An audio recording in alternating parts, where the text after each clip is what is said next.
এক কথায় প্রকাশ, বাক্য সংকোচন বা বাক্য সংক্ষেপ যেভাবেই বলি না কেন, ভর্তি পরীক্ষার জন্য এই টপিকটা খুবই গুরুত্বপূর্ণ।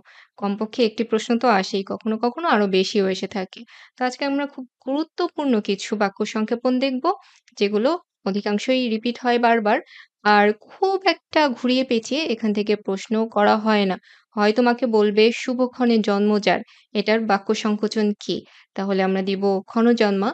অথবা ক্ষণজন্মা এইটির সম্প্রসারিত বাক্য কি হতে পারে? তখন তোমাকে অপশন থেকে ওই সম্প্রসারিত বাক্যটি লিখতে হবে।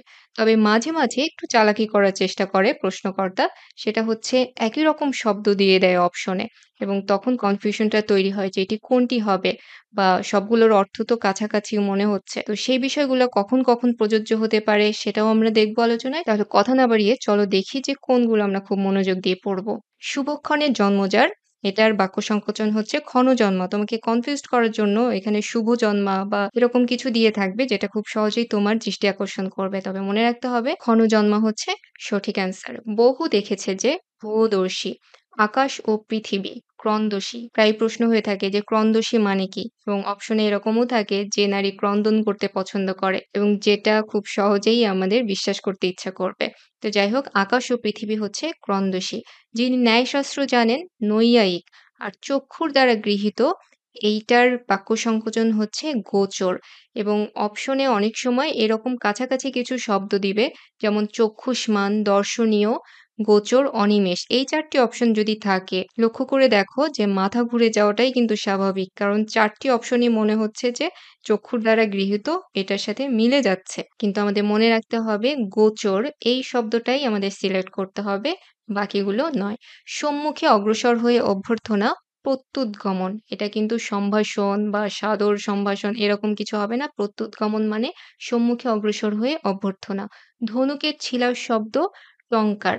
আর শোক দূর হয়েছে যার, বীতশোক। প্রাণ ওষ্ঠাগত হবার মতো অবস্থা, লবে চান। জ্যেষ্ঠের অবিবাহিত অবস্থায় কনিষ্ঠের বিয়ে, অর্থাৎ তুমি তোমার বড় ভাইকে রেখে তুমি যদি আগে নিজেই বিয়ে করে ফেলো, এই ঘটনার একটা সুন্দর নাম আছে, এটার নাম হচ্ছে পরিবেদন। যে বিষয়ে কোনো বিতর্ক নেই, অবিসংবাদী। যে স্ত্রীর স্বামী বিদেশে থাকে, প্রসিত ভর্তিকা।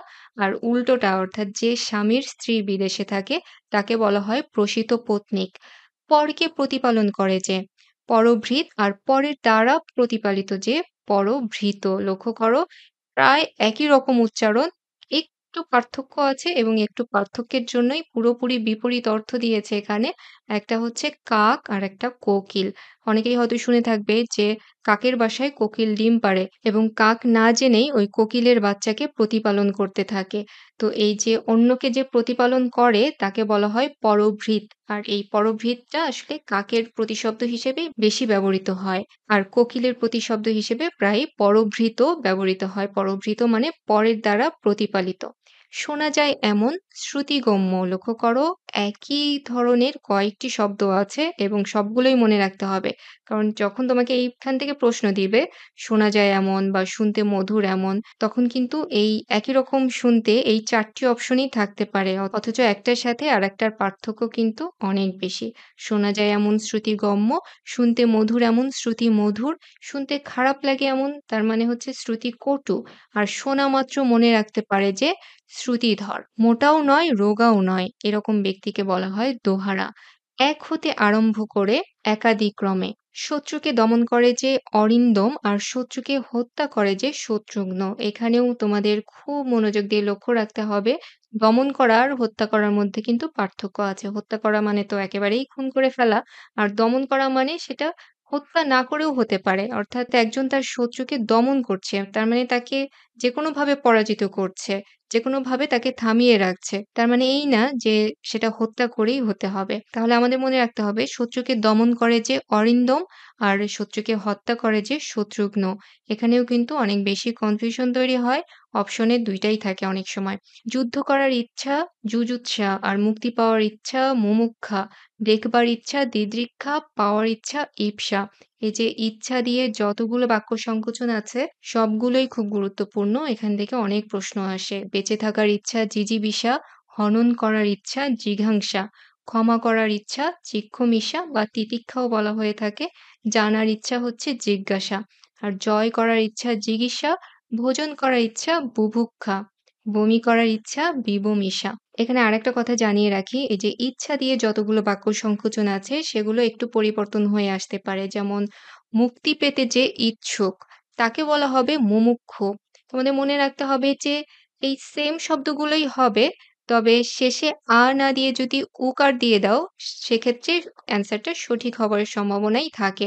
যেমন হনন করার ইচ্ছা এটা জিঘাংসা, আর যদি হনন করতে ইচ্ছুক অর্থাৎ ব্যক্তিকে যদি বোঝানো হয় তাহলে দিবে জিঘাংসু। আবার ভোজন করতে যে ইচ্ছুক সে হচ্ছে বুভুক্ষু, কিন্তু ভোজন করার ইচ্ছাটা আবার বুভুক্ষা, অর্থাৎ ইচ্ছা থাকলে আকার দিবে, আর যদি ইচ্ছুক থাকে তাহলে হচ্ছে উকার দিবে।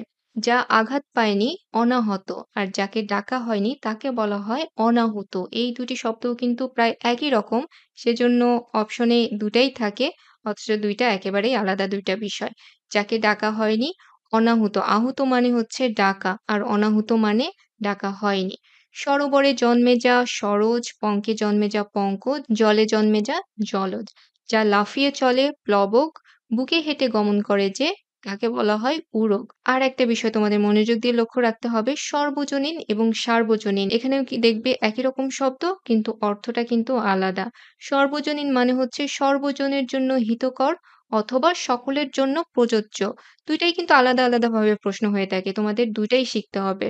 সর্বজনের জন্য হিতকর বা সবার জন্য যেটা মঙ্গলজনক সেটা হচ্ছে সর্বজনীন, সকলের জন্য প্রযোজ্য এটাও সর্বজনীন, কিন্তু সকলের দ্বারা অনুষ্ঠিত সেইটি হচ্ছে সার্বজনীন। যেমন ধরো আমরা যে পহেলা বৈশাখ পালন করি সেটি একটি সার্বজনীন অনুষ্ঠান। তার মানে হিন্দু, মুসলিম, বৌদ্ধ, খ্রিস্টান সবাই মিলে সেটা উদযাপন করে। সকলের দ্বারা অনুষ্ঠিত সেটা হচ্ছে সার্বজনীন। সাধারণত কোনো অনুষ্ঠান বা আচার, রীতিনীতি এরকম বিষয় হচ্ছে সার্বজনীন হতে পারে। আর যদি কোনো বিষয় সকলের জন্য মঙ্গলজনক বা সকলের জন্য প্রযোজ্য সেটা হচ্ছে সর্বজনীন। যেমন বিনামূল্যে প্রাথমিক শিক্ষা এটা হচ্ছে সর্বজনীন একটা বিষয়, অর্থাৎ সকলের জন্য প্রযোজ্য। ছেলে হোক, মেয়ে হোক, ধনী হোক, গরিব হোক সকলের জন্য সেটি প্রযোজ্য, এবং একই সাথে মঙ্গলজনক হিসেবেও সেটি বিবেচনা করব আমরা। হরিণের চামড়া অজিন, বাঘের চামড়া কৃত্তি।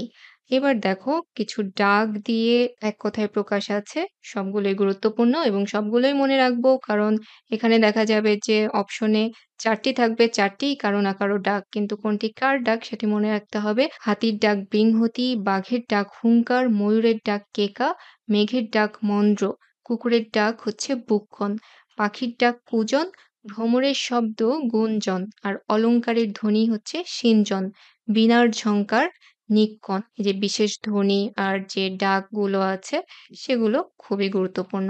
দুহাতে সমান কাজ করতে পারে যে তাকে বলা হয় সব্যসাচী, অর্থাৎ একই মানুষ যদি ডান হাত বাম হাত ২ হাতেই ব্যবহার করে সে লিখতে পারে বা কাজ করতে পারে তাকে সব্যসাচী বলা হয়। তবে অনেক লেখক আছে যারা একই সাথে গদ্য, পদ্য ২ জায়গাতেই তাদের দক্ষতা আছে, তাদেরও কিন্তু সব্যসাচী বলা হয়। অর্থাৎ সব দিকেই সে ভালো কাজ করতে পারে বা দক্ষ। কোথাও উঁচু, কোথাও নিচু, বন্ধু। ক্ষমার যোগ্য, ক্ষমার্হ। ২ এর মধ্যে একটি হচ্ছে অন্যতর, আর অনেকের মধ্যে এক, সেটি হচ্ছে অন্যতম।